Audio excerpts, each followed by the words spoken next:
Dhaka Narayanganj link রোডে signboard হতে চাষাঢ়া পর্যন্ত যে লেন নির্মাণ করা হয়েছে তাতে অনেক অনিয়ম ও দুর্নীতির চিত্র দেখা যাচ্ছে। ড্রেনের পানি শোষণ করার ম্যানহোলের উচ্চতা রাস্তার উচ্চতার চেয়ে উঁচু হওয়ায় পানি সঠিকভাবে নিষ্কাশন হতে পারছে না। টানা বৃষ্টিতে বেহাল অবস্থা ধারণ করেছে রাস্তার এই লেনগুলো। বৃষ্টির পানি জমে বড় বড় গর্তের সৃষ্টি হয়েছে। ভোগান্তিতে পড়ছে পথচারীরা। প্রতিদিন জীবনের ঝুঁকি নিয়ে চলাচল করছে অনেক মানুষ ও যানবাহন। কিছু ক্ষেত্রে অনেক অনাকাঙ্ক্ষিত দুর্ঘটনাও ঘটছে কিছু মানুষের সাথে।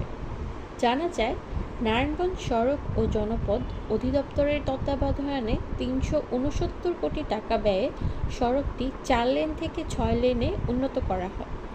তবে রাস্তার এই দুই পাশের লেনের এই দুর্গতির কারণ কী হতে পারে? অবৈধ প্রপোজাল দিয়ে সড়ক ও জনপদের কর্মকর্তারা কি হাতিয়ে নিচ্ছে লাখ লাখ টাকা? ফারিয়া রহমান, সময়ের চিন্তা রিপোর্টার।